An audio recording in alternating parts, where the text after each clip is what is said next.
नमस्कार दोस्तों, मैं गौरव सक्सेना स्वागत करता हूं आपके अपने channel success with Gaurav Saxena channel पर। दोस्तों, जैसा कि आप सभी जानते हैं कि हाल ही में यूपी ट्रिपल एस सी द्वारा लेखपाल की भर्ती जो है होने वाली है, तो उसके लिए हम एक टेस्ट सीरीज चलाने जा रहे हैं और इसमें हम उन सभी प्रश्नों का समावेश करेंगे जो कि यूपी ट्रिपल एस सी द्वारा हाल ही के पिछले एग्जाम में पूछे गए हैं। जैसे कि अभी हाल ही में यूपी ट्रिपल एस सी द्वारा जूनियर असिस्टेंट का एग्ज़ाम हुआ था और चकबंदी उसके फिर उससे पहले आपका मंडी परिषद का हुआ था, तो उसमें आपके जितने भी महत्वपूर्ण प्रश्न पूछे गए हैं उन सभी का हम समावेश करेंगे। तो चलिए, इससे हमें ये भी आइडिया हो जाएगा कि हमारा जो एग्ज़ाम का पैटर्न है वो किस तरीके से है। तो आइए शुरुआत करते हैं।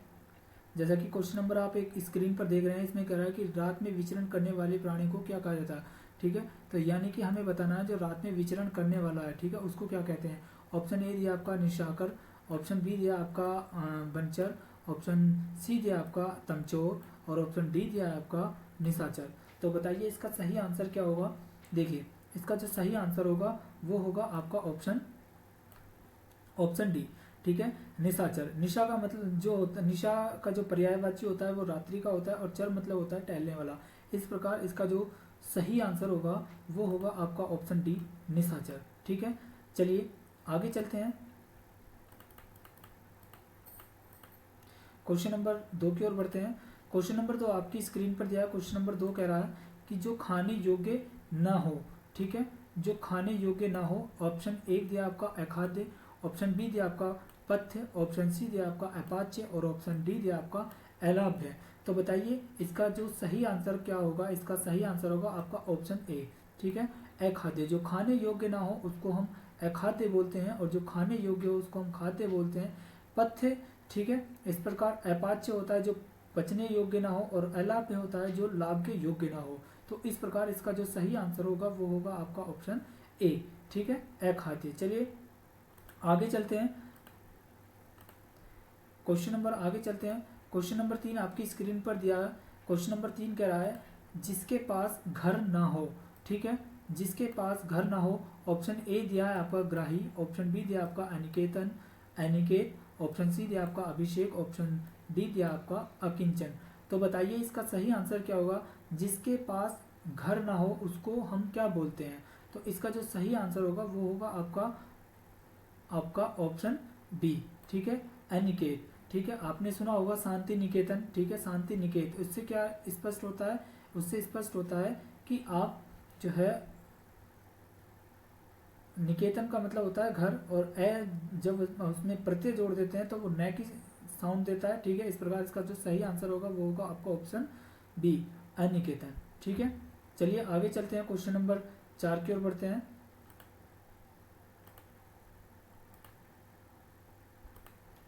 क्वेश्चन नंबर 4 आपकी स्क्रीन पर दिया है कि इनमें से कौन सा शब्द गुस्से का समानार्थी नहीं है। देखिए दोस्तों, इस प्रकार के जो प्रश्न होते हैं उनको आप थोड़ा सा सावधानी पूर्वक पढ़िएगा, क्योंकि इसमें पूछा गया है कि इसमें गुस्से का समानार्थी शब्द नहीं है। अर्थात इसमें पूछा गया है कि जो गुस्सा है उसके 3 समानार्थी शब्द हैं और एक समानार्थी शब्द नहीं है। तो इस प्रकार के क्वेश्चंस को थोड़ा सावधानी पूर्वक पढ़िएगा। जैसे कि इसमें ऑप्शन 1 दिया आपका क्रोध, ऑप्शन बी दिया आपका अमर्ष, ऑप्शन सी दिया आपका अपकर्ष और ऑप्शन डी दिया आपका रोष। तो इस प्रकार इसका जो सही आंसर होगा, इसका सही आंसर होगा ऑप्शन सी। अपकर्ष जो है आपका गुस्से का समानार्थी शब्द नहीं है, जबकि क्रोध, अमर्ष और रोष ये आपके गुस्से के समानार्थी शब्द हैं और अपकर्ष आपका गुस्से का समानार्थी शब्द नहीं है। इस प्रकार इसका जो सही आंसर होगा वो होगा आपका ऑप्शन सी। चलिए आगे चलते हैं। क्वेश्चन नंबर 5 की ओर बढ़ते हैं। क्वेश्चन नंबर 5 आपकी स्क्रीन पर दिया है। क्वेश्चन नंबर 5 कह रहा है कि इनमें से कौन सा शब्द जो मद का समानार्थी शब्द नहीं है। देखिए इस क्वेश्चन को भी आप सावधानी पूर्वक पढ़िएगा। इसमें कहा समानार्थी नहीं है, अर्थात मद के 3 समानार्थी शब्द हैं जबकि एक समानार्थी शब्द नहीं है। जैसे कि ऑप्शन 1 में दिया आपका शिथिल, ऑप्शन बी में दिया आपका गर्व, ऑप्शन सी में दिया आपका माध्य और ऑप्शन डी में दिया है आपका नशा। तो इस प्रकार इसका जो सही आंसर होगा वो होगा आपका शिथिल। ठीक है, इस प्रकार इसका जो सही आंसर होगा वो होगा आपका ए, शिथिल। मद का जो पर्यायवाची शब्द होता है वो गर्व भी होता है। ठीक है, और आपका माध्य भी होता है और आपका नशा भी होता है। तो इस प्रकार इसका सही आंसर ऑप्शन ए होगा। ठीक है, शिथिल मद का समानार्थी शब्द नहीं है। ठीक है, चलिए आगे चलते हैं, क्वेश्चन नंबर 6 की ओर बढ़ते हैं। क्वेश्चन नंबर 6 आपकी स्क्रीन पर दिया है कि जिन भाववाचक संज्ञाओं के अंत में हट होता है उनका लिंग होता है। ऑप्शन ए पुल्लिंग होता है, ऑप्शन बी दिया आपका स्त्रीलिंग होता है, ऑप्शन सी दिया आपका नपुंसकलिंग होता है, ऑप्शन डी दिया आपका उभयलिंग होता है।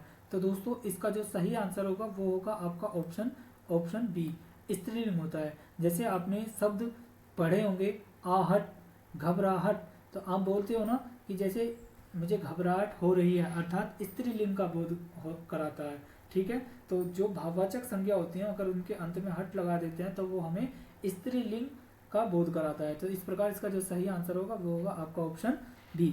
चलिए क्वेश्चन हम आगे चलते हैं, क्वेश्चन नंबर 7 की ओर बढ़ते हैं। क्वेश्चन नंबर 7 आपकी स्क्रीन पर दिया। क्वेश्चन नंबर 7 कह रहा है कि पुल्लिंग संज्ञा के स्थान पर स्त्रीलिंग कर देने वाला जो काला विशेषण का क्या रूप होगा। देखिए काला विशेषण है, ठीक है, उसको स्त्रीलिंग करना है। जैसे आप बोलते हो कि काला बैल, ठीक है, काला बैल वो पुरुष लिंग के लिए हो गया। अगर हम बोलते हैं काली भैंस तो वो स्त्रीलिंग के। तो इस प्रकार काले विशेषण का जो स्त्रीलिंग बनाएंगे हम, वो आपका इसमें ऑप्शन ए दिया है काला, काले, ऑप्शन बी दिया आपका काला, ऑप्शन सी दिया आपका कालो, ऑप्शन डी दिया आपका काली। तो इसका जो सही आंसर होगा वो होगा आपका ऑप्शन डी। ठीक है, ऑप्शन डी इसका राइट आंसर होगा। काला का जो स्त्रीलिंग होगा वो काली होगा। चलिए आगे चलते हैं, क्वेश्चन नंबर 8। क्वेश्चन नंबर 8 कह रहा है कि जो कव्वाली है, कव्वाली शब्द कौन सा लिंग है, कव्वाली शब्द में कौन सा लिंग है, आपको कव्वाली शब्द में कौन सा लिंग है ये बताना है। जैसा कि ऑप्शन ए में दिया आपका पुल्लिंग, ऑप्शन बी में दिया आपका स्त्रीलिंग, और ऑप्शन सी में दिया आपका नपुंसकलिंग, और ऑप्शन डी में दिया आपका उभयलिंग। तो दोस्तों इसका जो सही आंसर होगा वो होगा आपका ऑप्शन बी।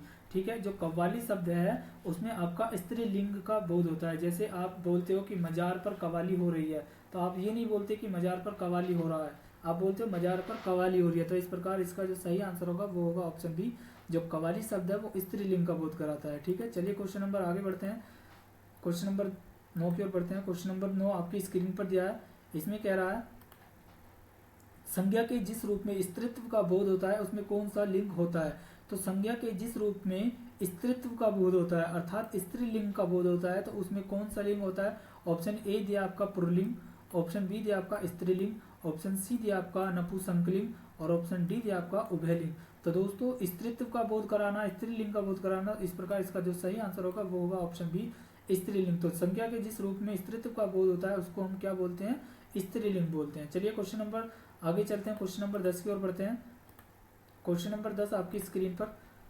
क्वेश्चन नंबर 10 कह रहा है कि जो अकारांत स्त्रीलिंग शब्द हैं, अकारांत स्त्रीलिंग का बहुवचन बनाने के लिए क्या किया जाता है। जो अकारांत स्त्रीलिंग शब्द होते हैं उनका बहुवचन बनाने के लिए क्या किया जाता है। ऑप्शन ए दिया आपका जो अत्यय स्वर होते हैं उनके बदले ओ कर देते हैं, ऑप्शन बी दिया आपका अत्यय स्वरों के साथ ए लगा देते हैं, ऑप्शन सी दिया आपका अत्यय स्वरों के बदले ए कर देते हैं, और ऑप्शन डी दिया आपका अंत्य स्वरों के बदले आय कर देते हैं। तो बताइए इसका सही आंसर क्या होगा। तो इसका जो सही आंसर होगा वो होगा आपका ऑप्शन सी, जो अंत्य स्वर होते हैं उनके बदले हम ए कर देते हैं। ठीक है, ए कर देते हैं। तो इस प्रकार इसका सही आंसर होगा ऑप्शन सी। चलिए आगे चलते हैं, क्वेश्चन नंबर 11 की ओर बढ़ते हैं। क्वेश्चन नंबर 11 आपकी स्क्रीन पर दिया है। क्वेश्चन नंबर 11 कह रहा है कि जो उर्दू शब्द जो सौदा है उसका बहुवचन में प्रयोग किस रूप में होता है। ऑप्शन ए दिया है आपका उसका रूप परिवर्तित हो जाता है, ऑप्शन बी दिया है आपका उसके रूप में कोई परिवर्तन नहीं होता है, ऑप्शन सी दिया बहुवचन में उसके विकल्प का प्रयोग किया जाता है, और ऑप्शन डी दिया है उसके अंत में गर लगा देते हैं जैसे सौदागर। ठीक है, तो इसका जो सही आंसर होगा वो होगा आपका ऑप्शन बी। जो उर्दू शब्द होता है सौदा उसके बहुवचन के रूप में होता है तो उसको हम क्या करते हैं, उसके रूप में कोई परिवर्तन नहीं होता है। चाहे आप सौदा एक कर रहे हो चाहे दो सौदा कर रहे हो, उसके लिए वही एक वचन और बहुवचन दोनों में वो उपयोग किया जाता है। तो इसका सही आंसर होगा वो होगा आपका ऑप्शन बी, उसके रूप में कोई परिवर्तन नहीं होता है। चलिए आगे चलते हैं, क्वेश्चन नंबर 12 की ओर बढ़ते हैं। क्वेश्चन नंबर 12 आपकी स्क्रीन पर दिया है। हिंदी में मैं का बहुवचन है, जो हिंदी है जैसे कि आप हिंदी में जो मैं है वो एक वचन है, उसका अगर हम बहुवचन बनाना है तो उसके लिए हम क्या यूज करते हैं, किसका उपयोग करते हैं? ऑप्शन ए दिया आपका हम का प्रयोग करते हैं, ऑप्शन बी हम दोनों का प्रयोग करते हैं, ऑप्शन सी हम सब का प्रयोग करते हैं, या ऑप्शन डी हम लोग। तो इसका जो सही आंसर होगा, जो मैं होता है उसका बहुवचन बनाने के लिए हम शब्द यूज करते हैं हम। ठीक है, तो इस प्रकार इसका सही आंसर होगा ऑप्शन ए। चलिए आगे चलते हैं, क्वेश्चन नंबर 13 की ओर बढ़ते हैं। क्वेश्चन नंबर 13 आपकी स्क्रीन पर दिया है, निम्नलिखित में से कौन सा कथन अशुद्ध है? अर्थात आपको 3 कथन शुद्ध हैं और 1 कथन अशुद्ध है, उसका चयन करना है। तो ऑप्शन 1 में क्या है आपको, कुछ शब्द भावना के कारण बहुधा वचन में आते हैं। कुछ शब्द भावना के कारण बहुधा बहुवचन में ही आते हैं। ठीक है, ऑप्शन बी दिया है, व्यक्तिवाचक जो अकारांत होते हैं वो पुल्लिंग संख्याओं के रूप में बहुवचन में बदल जाते हैं। ऑप्शन सी दिया आपका, कुछ अरबी बहुवचन शब्दों का प्रयोग एक वचन में होता है। और ऑप्शन डी दिया है, जो बुढ़िया का बहुवचन है उसे बुढ़िया के रूप में परिवर्तन कर देते हैं। तो इस प्रकार इसका जो अशुद्ध शब्द होगा, अशुद्ध वाक्य होगा, वो होगा आपका ऑप्शन बी। ठीक है, जो व्यक्तिवाचक अकारांत पुल्लिंग संज्ञा है उनका रूप बहुवचन में बदला जाता है, ये गलत कथन है। जबकि बुढ़िया का बहुवचन बुढ़िया के रूप में हो जाता है। कुछ अरबी बहुवचन शब्दों का प्रयोग हिंदी में एक वचन के रूप में भी कर लेते हैं। और जो ऑप्शन ए है, कुछ शब्द भावना के कारण बहुधा वचन में भी आते हैं, ये भी सही है। तो इसका इस प्रकार सही आंसर होगा वो होगा आपका ऑप्शन बी, ये अशुद्ध है। चलिए आगे चलते हैं, क्वेश्चन नंबर 14 की ओर बढ़ते हैं। क्वेश्चन नंबर 14 आपकी स्क्रीन पर दिया है। क्वेश्चन नंबर 14 कह रहा है, चरण कमल बंदो हरिराई, इस वाक्य या पंक्ति में कौन सा अलंकार है? ऑप्शन ए उपमा अलंकार, ऑप्शन बी रूपक अलंकार, ऑप्शन सी श्लेष अलंकार, और ऑप्शन डी दिया आपका उत्प्रेक्षा अलंकार। तो बताइए इसका सही आंसर क्या होगा? इसका सही आंसर होगा ऑप्शन बी, चरण कमल बंदो हरिराई, इसमें आपका रूपक अलंकार है। चलिए आगे चलते हैं, क्वेश्चन नंबर 15 की ओर बढ़ते हैं। क्वेश्चन नंबर 15 आपकी स्क्रीन पर दिया है, बांधा था विधु को किसने, बांधा था विधु को किसने, इन काली जंजीरों से, मणि वाले फंडियों का मुख क्यों भरा हुआ हीरो से। इस वाक्य में या पंक्तियों में कौन सा अलंकार है? ऑप्शन ए दिया है आपका अनुप्रास अलंकार, ऑप्शन बी दिया है आपका श्लेष अलंकार, ऑप्शन सी दिया आपका यमक अलंकार, और ऑप्शन डी दिया आपका अतिशयोक्ति अलंकार। तो बताइए इसका सही आंसर क्या होगा? इसका सही आंसर होगा आपका ऑप्शन डी। ठीक है, बांधा था विधु को किसने, इन काली जंजीरों से, मणि वाले फंडियों का मुख क्यों भरा है हीरो से, इसमें अतिशयोक्ति अलंकार होगा, अर्थात ऑप्शन डी इसका सही आंसर होगा। चलिए क्वेश्चन नंबर आगे चलते हैं, क्वेश्चन नंबर 16 की ओर बढ़ते हैं। क्वेश्चन नंबर 16 आपकी स्क्रीन पर दिया है और कह रहा है कि इनमें से कौन सा कथन पूरी तरह तत्पुरुष समाज से संबंधित है?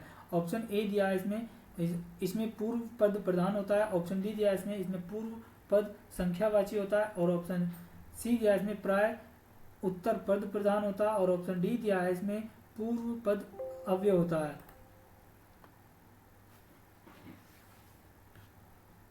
एक मिनट रुकिएगा जरा।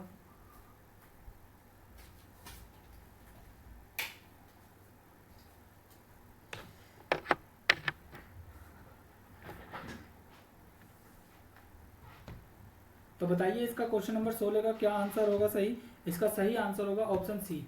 ठीक है, ऑप्शन सी इसका सही आंसर होगा। इसमें प्राय जो उत्तर पद होता है वो प्रधान होता है। ठीक है, तत्पुरुष समास में उत्तर पद प्रधान होता है। चलिए आगे चलते हैं, क्वेश्चन नंबर 17 की ओर बढ़ते हैं। क्वेश्चन नंबर 17 आपकी स्क्रीन पर दिया है। क्वेश्चन नंबर 17 कह रहा है, जिस सामासिक शब्द में पूर्व पद और उत्तर पद गौण होते हैं और कोई तीसरा पद प्रधान होता है। देखिए, पूर्व पद और उत्तर पद जो है उसमें गौण होते हैं और तीसरा पद उसमें प्रधान होता है, तो वह कौन सा समास होता है? ऑप्शन ए दिया आपका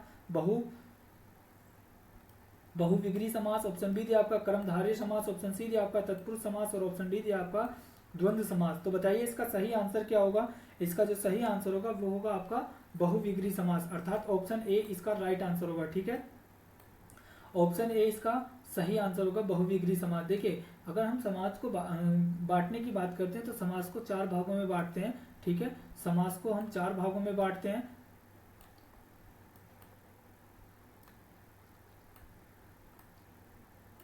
ठीक है। एक तो हो जाएगा आपका अव्ययी भाव समास, ठीक है, और दूसरा हो जाएगा आपका तत्पुरुष समास, ठीक है, और तीसरा हो जाएगा आपका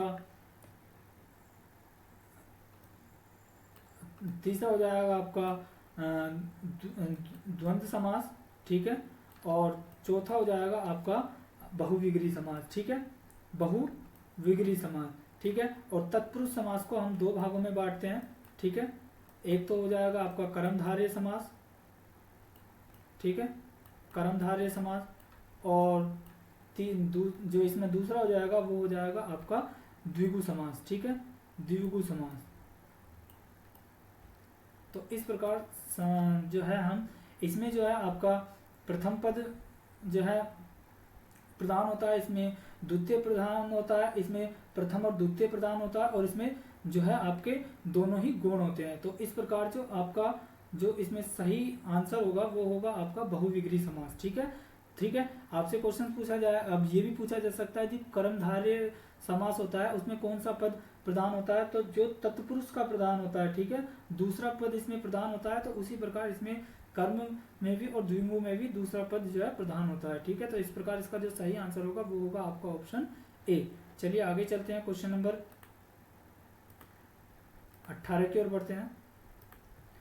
क्वेश्चन नंबर 18 आपकी स्क्रीन पर दिया है, इसमें कह रहा अनुरूप में कौन सा समास है, ठीक है, अनुरूप में कौन सा समास है। ऑप्शन ए दिया आपका तत्पुरुष समास है, ऑप्शन बी दिया आपका बहुवीरी समास है, ऑप्शन सी दिया आपका कर्मधारय समास है, और ऑप्शन डी दिया आपका अव्ययी भाव समास है। तो दोस्तों इसमें जो सही आंसर होगा वो होगा आपका ऑप्शन डी, ठीक है, अनु प्लस रूप, ठीक है। इसमें अवयव जोड़ा गया है अर्थात प्रत्यय जोड़ा गया है। इस प्रकार जिस समास में हम प्रत्यय का यूज करते हैं तो उसको हम अव्ययी भाव समास बोलते हैं, ठीक है। तो इस प्रकार इसका जो सही आंसर होगा वो होगा आपका ऑप्शन डी, अव्ययी भाव समास। चलिए आगे चलते हैं, क्वेश्चन नंबर 19 की ओर बढ़ते हैं। क्वेश्चन नंबर 19 आपकी स्क्रीन पर ये कह रहा है यथोचित का सही संधि विच्छेद है। यथोचित का सही संधि विच्छेद है। ऑप्शन ए दिया आपका यथो प्लस उचित, ऑप्शन बी दिया आपका यथा प्लस उ प्लस चित, ऑप्शन सी दिया आपका यथा प्लस उचित, और ऑप्शन डी दिया आपका यथा प्लस उचित। तो बताइए इसका सही आंसर क्या होगा। इसका सही आंसर होगा आपका ऑप्शन सी, यथा प्लस उचित जो है संधि विच्छेद है किसका, यथोचित का। चलिए क्वेश्चन नंबर 20 की ओर बढ़ते हैं। क्वेश्चन नंबर 20 आपकी स्क्रीन पर है, विद्यार्थी का सही संधि विच्छेद है। ऑप्शन ए दिया है आपका विद्या प्लस रथी, ऑप्शन बी दिया आपका विद्या प्लस अर्थी, ऑप्शन सी दिया आपका विद्या प्लस अर्थी, और ऑप्शन डी दिया आपका विद्या प्लस आर्थी। तो बताइए इसका सही आंसर क्या होगा। इसका सही आंसर होगा आपका ऑप्शन बी, विद्या प्लस अर्थी जो है विद्यार्थी का सही संधि विच्छेद होगा। चलिए आगे चलते हैं, क्वेश्चन नंबर 21 की ओर बढ़ते हैं। क्वेश्चन नंबर 21 आपकी स्क्रीन पर दिया है, ये कह रहा है कि जो नाविक है, नाविक का सही संधि विच्छेद क्या होगा, नो प्लस वीक, ठीक है, और ऑप्शन बी दिया आपका ना प्लस वीक, और ऑप्शन सी दिया आपका नो प्लस एक, और ऑप्शन डी दिया आपका ना प्लस आविक। तो इस प्रकार इसका जो सही आंसर होगा वो होगा आपका ऑप्शन सी, नो प्लस एक, ठीक है। नो प्लस एक नाविक का संधि विच्छेद होता है, और नाविक जो है आपका जो नाव चलाने वाले को नाविक बोलते हैं। चलिए क्वेश्चन नंबर आगे चलते हैं, क्वेश्चन नंबर 22 की ओर बढ़ते हैं। क्वेश्चन नंबर 22 आपकी स्क्रीन पर दिया। क्वेश्चन नंबर 22 कह रहा है व्यवहार का संधि विच्छेद क्या है। ऑप्शन ए दिया आपका वी प्लस अ प्लस आहार, ऑप्शन बी दिया आपका व्य प्लस हार, ऑप्शन सी दिया आपका व्य प्लस व्यवहार, ऑप्शन सी दिया आपका डी दिया आपका व्य प्लस व्य प्लस आर। तो इसका जो सही संधि विच्छेद होगा वो होगा आपका ऑप्शन ए, ठीक है, V plus A plus R जो है व्यवहार का संधि विच्छेद होगा। चलिए क्वेश्चन नंबर 23 की ओर बढ़ते हैं। क्वेश्चन नंबर 23 आपकी स्क्रीन पर दिया है। क्वेश्चन नंबर 23 कह रहा है सावधान का सही संधि विच्छेद क्या होगा। ऑप्शन ए दिया साव प्लस धान, ऑप्शन बी दिया आपका साव प्लस वाधान, ऑप्शन सी दिया स प्लस आवधान, और ऑप्शन डी दिया आपका स प्लस आवधान। तो बताइए इसका सही आंसर क्या होगा। इसका सही आंसर होगा आपका ऑप्शन डी, स प्लस आवधान सावधान का संधि विच्छेद होगा। तो इस प्रकार इसका सही आंसर होगा ऑप्शन डी। चलिए आगे चलते हैं, क्वेश्चन नंबर 24 आपकी स्क्रीन पर दिया है, महर्षि का संधि विच्छेद क्या है। महर्षि का संधि विच्छेद क्या होगा। ऑप्शन ए महंत प्लस ऋषि, महत प्लस ऋषि, ऑप्शन बी दिया आपका महान प्लस ऋषि, ऑप्शन सी दिया आपका महा प्लस ऋषि, और ऑप्शन डी दिया आपका महर प्लस ऋषि। तो इसका सही आंसर होगा ऑप्शन सी, महा प्लस ऋषि जो है आपका महर्षि का संधि विच्छेद होगा। चलिए क्वेश्चन नंबर आगे चलते हैं। क्वेश्चन नंबर 25 आपकी स्क्रीन पर दिया। क्वेश्चन नंबर 25 कह रहा है निश्चल का सही संधि विच्छेद। निश्चल का सही संधि विच्छेद होगा ऑप्शन ए नी प्लस चल होगा, निस प्लस चल होगा, निस प्लस अचल चल होगा और नी प्लस अचल होगा। बताइए इसका सही आंसर क्या होगा।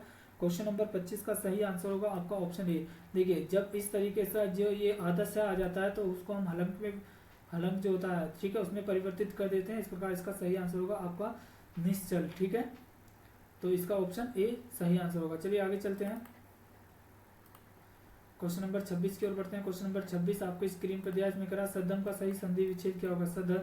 सद प्लस धर्म। ठीक है, ऑप्शन ए आपका सद प्लस धर्म, सद प्लस अधर्म, सद प्लस धर्म, सत प्लस धर्म। तो बताइए इसका सही आंसर क्या होगा। इसका सही आंसर होगा सत प्लस धर्म। ठीक है, अगर आपका द में ध आधा ध बना हुआ होता है तो उसको हम संधि विच्छेद बनाते समय त में र निकाल देते हैं। ठीक है, तो इसका सही संधि विच्छेद होगा आपका ऑप्शन सत प्लस धर्म। चलिए आगे चलते हैं, क्वेश्चन नंबर 27 की ओर बढ़ते हैं। क्वेश्चन नंबर 27 आपकी स्क्रीन पर दिया है, इसमें कह रहा है कि निम्नलिखित में से शुद्ध वाक्य का चयन करना। तो आपको शुद्ध वाक्य का चयन करना है। ऑप्शन ए दिया आपका आयुष और ऋचा बाजार गई, ऋचा बाजार गई। ऑप्शन बी दिया आपका राह चलते दोनों में तकरार हो गई। ऑप्शन सी दिया आपका इस कहानी को एक स्त्री लेखिका ने लिखा है। और ऑप्शन डी दिया बच्चों ने कहा पापा आ गई। तो देखिए इसमें आपको शुद्ध वाक्य का चयन करना, तो ये तो गलत हो जाएगा, बच्चों ने कहा पापा आ गई नहीं होगा, बच्चों ने कहा पापा आ गए। ठीक है, और अगर हम बात करते हैं ऑप्शन सी की इस कहानी को एक स्त्री लेखिका ने लिखा है, तो इस कहानी को एक स्त्री लेखिका ने लिखा है, ये भी गलत हो जाएगा। ठीक है, ऑप्शन बी दिया आपका राह चलते दोनों में तकरार हो गई। तो ऑप्शन बी जो राह चलते दोनों में तकरार हो गई ये सही है, और आयुष और ऋचा बाजार गई ये आपका गलत हो जाएगा। तो इस प्रकार इसका सही आंसर होगा आपका ऑप्शन बी। चलिए आगे चलते हैं, क्वेश्चन नंबर 28 की ओर बढ़ते हैं। क्वेश्चन नंबर 28 आपकी स्क्रीन पर दिया है, निम्नलिखित में से शुद्ध वाक्य का चयन करना। 3 अशुद्ध है, 1 शुद्ध है। ऑप्शन ए दिया आपका गंदा पानी उबाल कर पिए, गंदा पानी उबाल कर पिए, बिल्कुल सही बात लिखा हुआ। ऑप्शन बी दिया आपका पड़ोसी ने मुझे स्वतंत्रता दिवस की बधाई दिया, बधाई दिया नहीं होता है। ठीक है, यहाँ पर ये भी गलत हो जाएगा। ऑप्शन सी दिया यमुना का पानी गंदा और प्रदूषित है, ये भी गलत है। और ऑप्शन डी दिया आपका बच्चे लोग क्रिकेट खेलता है, बच्चा लोग क्रिकेट नहीं खेलता। या तो बच्चे लोग क्रिकेट यहाँ पर या तो बच्चे लोग क्रिकेट खेलते हैं या बच्चा क्रिकेट खेलता है। ठीक है, इस तरीके, तो ये भी आपका गलत हो जाएगा। इस प्रकार इसका सही आंसर होगा ऑप्शन ए। चलिए क्वेश्चन नंबर 29 की ओर बढ़ते हैं। क्वेश्चन नंबर 29 आपकी स्क्रीन पर दिया, इसमें कह रहा है निम्नलिखित में से शुद्ध वाक्य का चयन करना। 3 गलत है और 1 सही है। चलिए क्वेश्चन नंबर 1 इसमें आपको दिया है, ऑप्शन इसमें दिया सीधी लकीर खींचना बहुत कठिन होता है।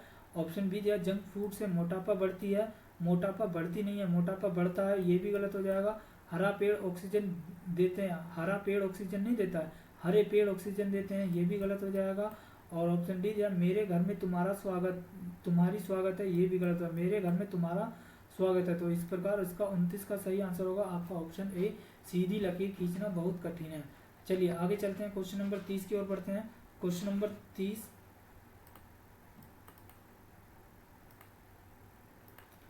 क्वेश्चन नंबर 30 आपकी स्क्रीन पर दिया। क्वेश्चन नंबर 30 कह रहा है कि निम्नलिखित में से शुद्ध वाक्य का चयन कीजिए। निम्नलिखित में से शुद्ध वाक्य का चयन करना। 3 गलत है और 1 सही है। ऑप्शन ए दिया है आपका ऑफिस में हर एक को प्रत्येक, ऑफिस में हर एक और प्रत्येक को चर्चा हो रही थी, तो ये गलत हो जाएगा। ठीक है, ऑफिस में हर एक और प्रत्येक की चर्चा हो रही थी, ऑफिस में हर एक और प्रत्येक की चर्चा हो रही थी, ये गलत हो जाएगा। ऑप्शन बी है भूस्खलन से सैकड़ों घर तबाह हो गए, बिल्कुल सही, भूस्खलन से सैकड़ों घर तबाह हो गए। और आपका ऑप्शन सी यह आदमी सबकी राज जानता है, यह आदमी सबकी राज जानता है, सबकी नहीं सबका राज जानता है, ये होगा, ये भी गलत हो जाएगा। ऑप्शन बी डी दिया आपका बीज अंकुरित होने लगे हैं, ये बीज अंकुरित नहीं होते, बीज अंकुरित होते हैं, तो ये भी गलत हो जाएगा। इस प्रकार इसका सही आंसर होगा आपका ऑप्शन बी। तो दोस्तों ये थे हमारे 30 हिंदी के महत्वपूर्ण प्रश्न जो कि यूपी SSC द्वारा जूनियर असिस्टेंट के पेपर में पूछे गए थे। तो ये मैंने 30 प्रश्न आपके साथ साझा किए, उम्मीद करता हूँ कि ये आपको पसंद आए होंगे। ठीक है, अगर आपका कोई भी डाउट हो तो आप उसे कमेंट बॉक्स में ज़रूर बताइएगा। ठीक है, और फिर इसी तरीके से हम आगे और नए प्रश्न लेकर आएंगे। अगर आपने हमारे चैनल को सब्सक्राइब नहीं किया है तो हमारे चैनल को सब्सक्राइब कर लीजिए। ठीक है, मिलते हैं अगले वीडियो में। नमस्कार, जय हिंद।